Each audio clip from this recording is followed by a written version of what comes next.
اسلام کے 3 بڑے خلیفہ ابو بکر، عمر اور عثمان رضی اللہ تعالیٰ عنہ بھی تھے، لیکن اچانک ایک زلزلہ آیا اور احد کا پہاڑ ہلنے لگا اور آپ صلی اللہ علیہ وسلم نے کہا، اے احد کے پہاڑ رک جا، تیرے اوپر ایک نبی، ایک صدیق اور 2 شہید کھڑے ہیں۔ اس حدیث کے بعد آپ صلی اللہ علیہ وسلم فوت ہو گئے، لیکن حضرت عمر اپنی پوری زندگی ان کی یہ بات بھول نہیں سکے۔ اسی لیے اپنی پوری خلافت میں حضرت عمر ایک بہت ہی عجیب دعا مانگا کرتے تھے کہ یا اللہ مجھے شہادت کی موت دے، لیکن شہادت بھی ایسی جو رسول اللہ صلی اللہ علیہ وسلم کے شہر مدینہ میں ملے۔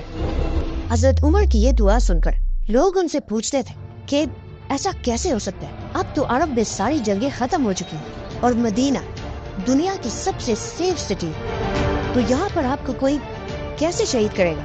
لیکن حضرت عمر کہتے تھے کہ اگر اللہ نے چاہا تو ایسا ہو کر رہے گا۔ لیکن حضرت عمر کی شہادت دنیا کا کوئی چھوٹا موٹا ایونٹ نہیں تھا، کیونکہ شہید ہونے سے پہلے حضرت عمر نے دنیا کی سب سے بڑی امپائر بنائی تھی، اتنی بڑی امپائر کہ آدم علیہ السلام سے لے کر حضرت عمر تک اس سے بڑی امپائر کوئی نہیں بنا سکا تھا۔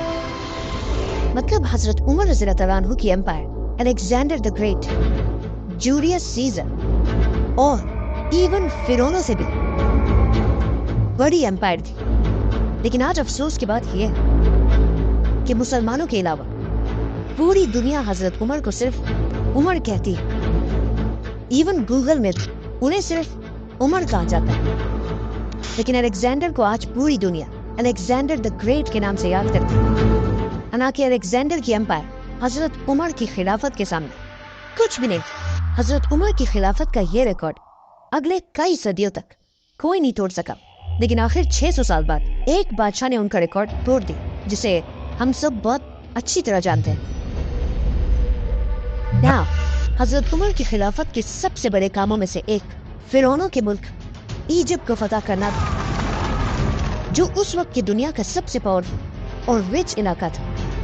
لیکن اب جب مسلمانوں کی ساری اٹینشن ایجپٹ کی طرف تھی، وہاں پرشین بادشاہ کو تھوڑا ریلیکس ہونے کا ٹائم ملا، اور اس نے اس ٹائم کو یوز کر کے اپنے سارے جنرلز اور لوگوں کی طرف آخری لیٹرز بھیجے اور ان سب سے کہا کہ اگر اب بھی تم لوگ نہیں جاگے تو عمر ہمارے اس 800 سال پرانی پرشین امپائر کو ہمیشہ کے لیے ختم کر دے گا، جس کے بعد پرشین امپائر کے عوام اپنی تلواریں اٹھا کر ہر طرف سے ایک بہت بڑی فوج بنانے لگے اور مسلمانوں سے آخری جنگ کے لیے تیار ہونے لگے۔ اب جب مدینہ میں خلیفہ عمر رضی اللہ تعالیٰ عنہ کو اس بات کا پتہ چلا تو انہوں نے فیصلہ کیا کہ وہ مسلمانوں کی پوری فوج کو ایک جگہ جمع کر کے پرشین امپائر سے آخری لڑائی کے لیے بھیجیں گے۔ لیکن ایسا کرنے سے ان کے ایک بہت بڑے منسٹر علی رضی اللہ تعالیٰ عنہ نے انہیں روک دیا اور کہا اگر ہم مسلمانوں کی پوری فوج کو ایک جگہ جمع کریں گے تو کہیں ایسا نہ ہو کہ رومن امپائر دوبارہ ہم پر حملہ کر دے۔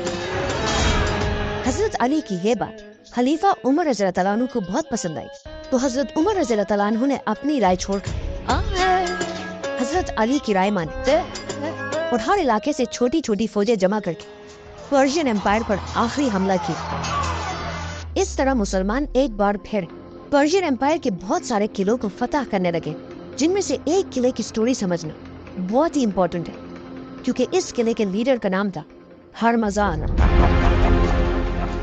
جو اس وقت پرشین امپائر کا سب سے طاقتور جنرل تھا۔ اسی لیے ہرمزان کی سٹی کو مسلمانوں نے بہت ہی مشکلوں سے فتح کیا، لیکن یہ سٹی فتح کرتے ہرمزان مسلمانوں کی فوج سے بھاگنے لگا اور مسلمان اس کا پیچھا کرنے لگے۔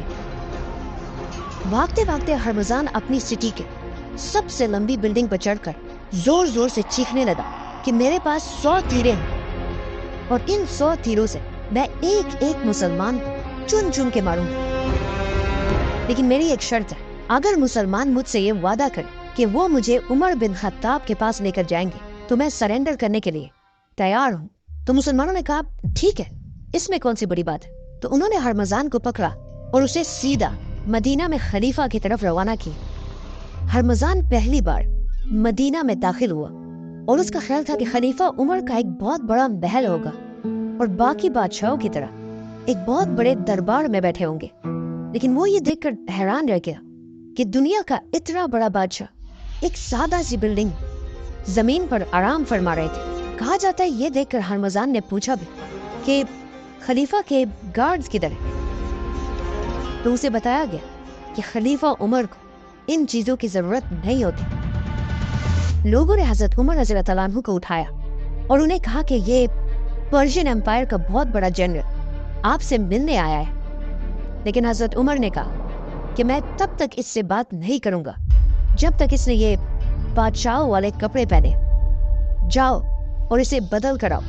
जब हरमजान अपने कपड़े बदल कर बिल्कुल आम इंसान की तरह हजरत उमर के सामने पेश हुआ, तब हजरत उमर ने इसे अपने पास आने की इजाजत दी।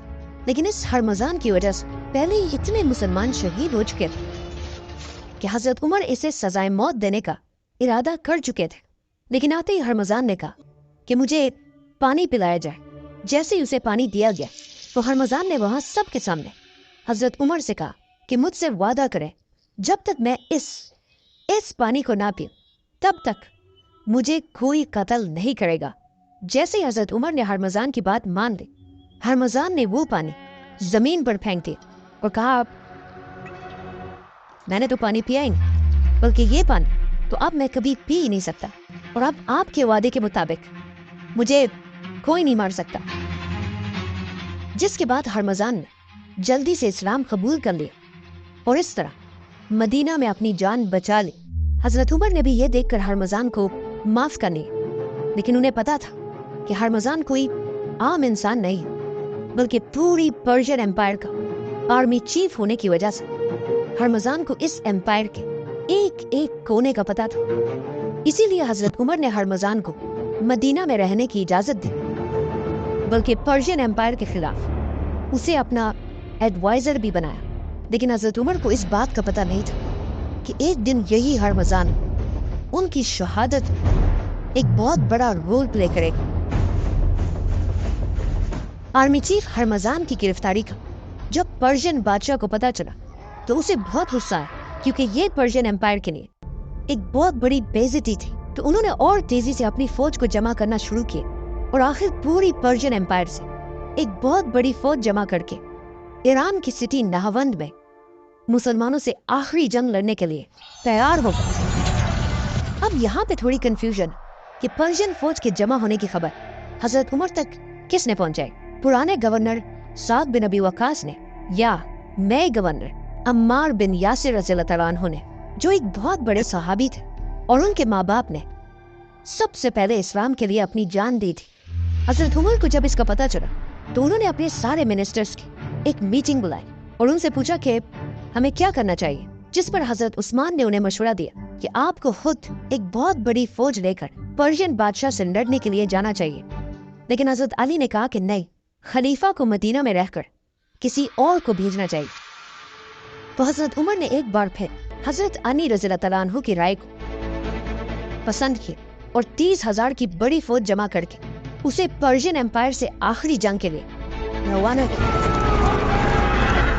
जिसके बाद नाहवंद में इस्लाम और पर्शियंस की आखिरी बहुत बड़ी जंग और आखिर बहुत मुश्किलों से मुसलमान ये जंग जीत गए। लेकिन ये जंग इतनी खतरनाक थी कि यरमुक और कादसिया के बाद सबसे ज्यादा लोग इस जंग में मारे गए थे और मुसलमानों के जनरल नोमान बिन मुकर्रन भी इसी जंग में शहीद हुए थे। मुसलमान ये जंग जीत तो गए, लेकिन इस जंग के बाद मुसलमानों की तारीख हमेशा के लिए बदल गई, क्योंकि मुसलमानों ने इस जंग में एक ऐसा आदमी गिरफ्तार किया जिसका नाम था फिरोज, और जिसने आगे जाकर जंग के बाद अरबों ने इसका नाम अबू लुलुआ रखा और ये मुगीरा बिन शोबा का गुलाम बना। लेकिन फिरोज बाकी सारे गुलामों से बहुत ही डिफरेंट था, क्योंकि ये उस जमाने का एक काबिल लोहार था, जिसे देखकर अबू लुलुआ का मास्टर मुगीरा बिन शोबा इसे मुसलमानों की कैपिटल मदीना लेकर आया, जहां पर यह अपने मास्टर के लिए लोहे का काम करता था। और वो यहीं पर मदीना में रहने लगा। वहां पर्शियन एम्पायर में अब मुसलमानों के पास फ्री हैंड था और मुसलमान आसानी से हर इलाके को फतह करने लगे। यहाँ तक कि मुसलमानों की एक फौज ऊपर अजरबैजान तक पहुंची और मुसलमानों की दूसरी फौज तारीख में पहली बार हजरत उमर की खिलाफत में इंडिया के बॉर्डर्स को क्रॉस करके अंदर दाखिल हुई, जो आज पाकिस्तान का इलाका बलूचिस्तान है। और इसी तरह ये सारा इलाका, पूरी पर्शियन एम्पायर हमेशा के लिए खत्म हो। आखिर ये देखकर पर्शियन बादशाह भी मुसलमानों से भागने लगा और जब उसे पूरी दुनिया में कोई जगह नहीं मिली तो मजबूरन उसे चाइना में जाकर रहना पड़ा। और चाइना के बादशाह ने उसे बहुत अच्छी तरह वेलकम किया। ये उसी पर्शियन बादशाह का पोता था जिसे इससे बहुत साल पहले रसूलुल्लाह सल्लल्लाहु अलैहि वसल्लम ने एक लेटर भेजकर इस्लाम की तरफ आने की दावत दी थी। और इस बादशाह के दादा ने रसूलुल्लाह सल्लल्लाहु अलैहि वसल्लम के लेटर को बहुत ही गुरूर से फाड़ दिया। लेकिन अब हजरत उमर की फौज ने पूरी पर्शियन एम्पायर को हमेशा के लिए फतह कर लिया था। मतलब मुसलमानों की ये खिलाफत, जो एक जमाने में छोटी सी मदीना की रियासत थी, अब इंडिया और चाइना तक फैल चुकी थी और दुनिया की सबसे बड़ी सुपर पावर थी। लेकिन जैसे ही मुसलमानों की फौज पाकिस्तान के बॉर्डर के करीब पहुंची, ये हजरत उमर की खिलाफत का आखिरी टाइम था, क्योंकि इसके कुछ ही दिनों बाद हजरत उमर रज़ियल्लाहु तआला अन्हु को शहीद कर दिया गया। क्योंकि मसला ये था कि इससे कुछ ही अरसा पहले जिस गुलाम को मुसलमान पकड़कर मदीना लेकर आए थे, फिरोज या अबू लुलुआ, वो मदीना में मुसलमानों के साथ तो रहता था, लेकिन वो यहाँ कभी भी खुश नहीं था। कहा जाता है कि जब भी वो मदीना में अपने इलाके के बच्चों को देखता था तो कहता था कि इन अरबों की वजह से आज हम तबाह हो चुके हैं। इसके अलावा वो बार बार कहता था कि काश इन अरबों की गुलामी देखने से पहले मैं नहावंद की जंग में मर जाता। मतलब फिरोज के दिल में मुसलमानों की इतनी नफरत थी। और इसी नफरत के साथ एक दिन फिरोज खलीफा उमर रज़ियल्लाहु तआला अन्हु के पास गया और उनसे कहा कि मेरा मास्टर मुगीरा मुझ पर बहुत जुल्म करता है। मतलब मुझे हर दिन अपनी कमाई से उसे 2 दरहम देने पड़ते हैं। 2 दरहम। हजरत उमर की खिलाफत इतनी तेजी से बढ़ी थी कि मुसलमानों के पास अब तक अपनी कोई करेंसी बनाने का टाइम ही नहीं था। तो उनके खिलाफत में मुसलमान पर्शियन एम्पायर की बनाई हुई दरहम्स, सिल्वर कॉइन्स को यूज करते थे। तो अब लुलू की 2 दरहम की प्राइस को अगर आज के जमाने में देखा जाए तो कुछ 1500-1600 रुपए बनते हैं। तो जब इस प्राइस का उसने हजरत उमर को बताया तो हजरत उमर ने उससे पूछा कि तुम क्या करते हो? तो उसने कहा मैं लकड़ी और लोहे का काम करता हूँ। तो हजरत उमर ने उसे कहा कि तब तो ये पैसे बिल्कुल ठीक है। लेकिन ये सुनकर फिरोज को उन पर बहुत गुस्सा आया और वहां सबके सामने उसने कहा कि उमर का इंसाफ दुनिया में सब गिर गया सिवाय मेरे, और वहां से चला गया। हजरत उमर ने फिरोज को तो वापस भेज दी, लेकिन उनके दिल में अब भी यह था कि मैं जरूर इसके मास्टर मुगीरा से इसके बारे में बात करूंगा ताकि वो इस पर टैक्स कम कर दे। इस सब के कुछ ही दिनों बाद हजरत उमर ने एक दिन फिरोज को दोबारा मदीना के बाजार में देखा और उस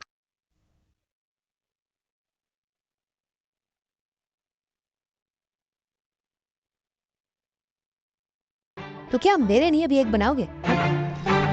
लेकिन फिरोज के दिल में अब भी हजरत उमर के लिए वही गुस्सा था। तो उसने हजरत उमर से कहा कि क्यों नहीं, मैं आपके लिए एक ऐसी चक्की बनाऊंगा जिसे आज के बाद पूरी दुनिया याद रखेगी। अब ये बात उसने ऐसे अंदाज में कही थी कि उससे हजरत उमर को समझ आ गई कि फिरोज उसे धमकी दे रहा है। और यही बात उन्होंने बाकी सहाबा को भी बताई कि इस आदमी ने मुझे धमकी दी है। लेकिन इस्लाम का कानून यह है कि कोई भी किसी भी दूसरे शख्स सिर्फ शक की वजह से गिरफ्तार नहीं कर सकता, चाहे वो कोई बादशाह ही क्यों ना। इसीलिए इस धमकी के बाद भी हजरत उमर ने फिरोज को जाने दिया। मतलब हजरत उमर पूरी एम्पायर का खलीफा होने के बाद भी अपने आप को कानून से ऊपर नहीं समझते थे। इस धमकी के बाद फिरोज यहाँ से चला तो गया, लेकिन उसने अपने दिल में यह फैसला कर लिया था कि अब वो हजरत उमर को जिंदा नहीं छोड़ेगा। तो सबसे पहले फिरोज ने जाकर एक बहुत ही खतरनाक और यूनिक खंजर डैगर बनाना शुरू किया। ये एक ऐसा डैगर था जिसे सेंटर से पकड़ा जाता था और उसकी दोनों साइड्स पर बहुत ही शार्प ब्लेड्स थे। और सिर्फ यही नहीं, बल्कि इस खंजर के तैयार होते ही फिरोज ने एक बहुत ही डेडली जहर बनाना शुरू किया।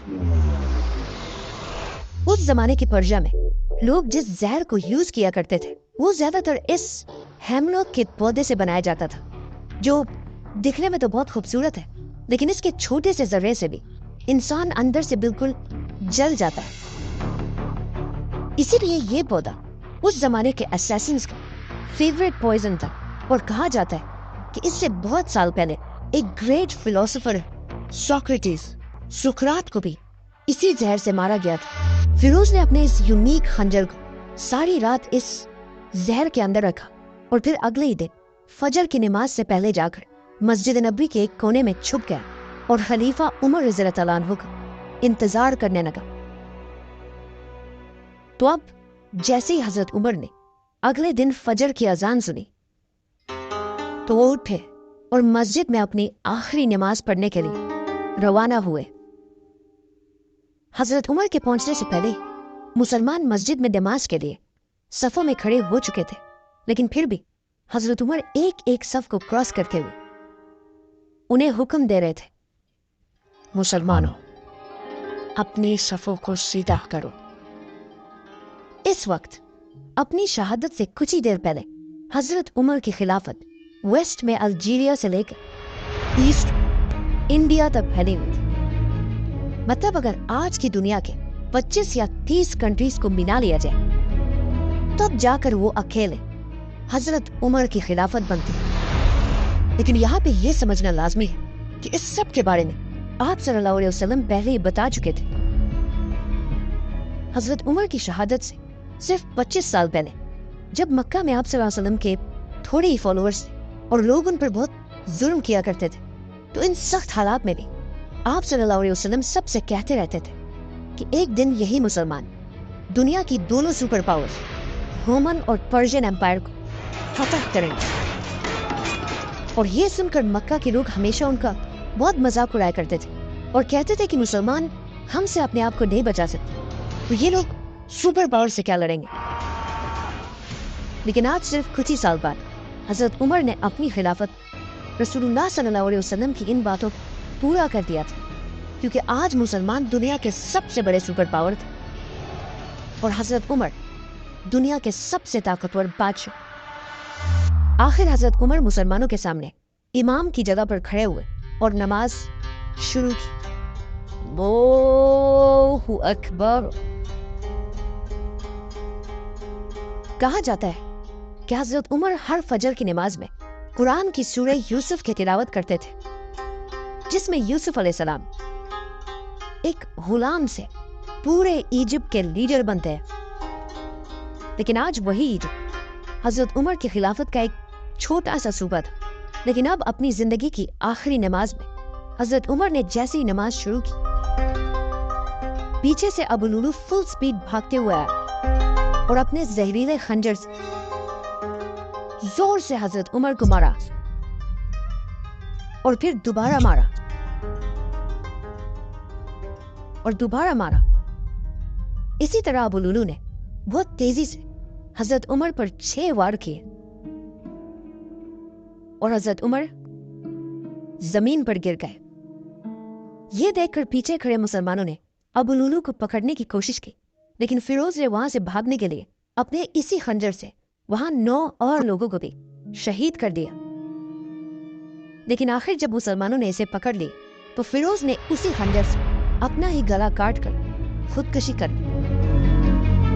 अब पीछे खड़े मुसलमानों को इस बात का पता नहीं था कि हजरत उमर पर हमला किया गया है, इसीलिए वो सब कंफ्यूज थे कि हजरत उमर ने अचानक नमाज क्यों रोक दी।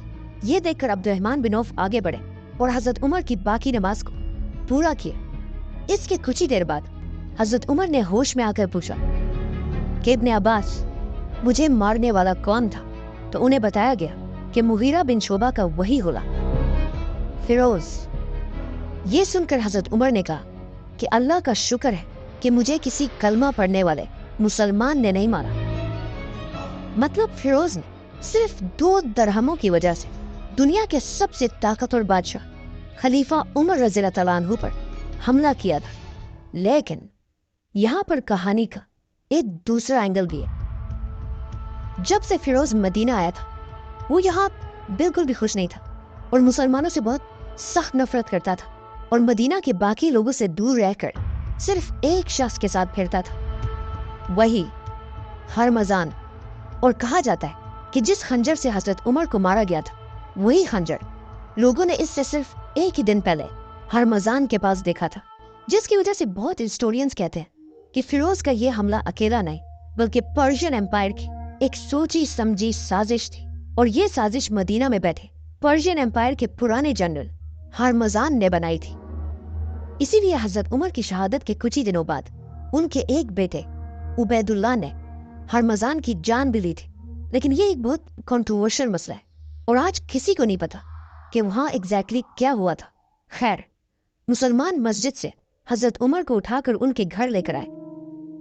उमर रज़ियल्लाहु तआला अन्हु के जिस्म पर लगे जख्म इतने गहरे थे कि उन्हें घर लाने के बाद जब उन्हें खजूर का पानी और दूध पिलाया गया तो वो उनके मैदे में जाने के बजाय उनके जख्मों से बाहर निकलने लगा।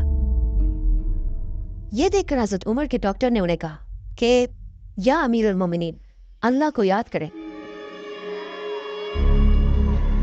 मतलब अब आपके पास थोड़ा ही टाइम बचा है। ये सुनकर हजरत उमर के पास बैठे कुछ लोग रोने लगे तो हजरत उमर ने उन्हें डांटा और कहा जिसने रोना है वो यहाँ से बाहर निकल जाए। नॉर्मली जो मर रहा होता है लोग उसे तसल्ली देते, लेकिन हजरत उमर की पर्सनैलिटी ऐसे थी कि अपनी मौत की खबर सुनने के बाद भी उन्हें कोई फर्क नहीं पड़ा। अपनी मौत की खबर सुनकर हजरत उमर ने सबसे पहले हुक्म दी कि मुझ पर जितना भी कर्जा है उसका हिसाब लगाया जाए। तो पता चला कि हजरत उमर पर 86,000 दरहम्स का कर्जा था।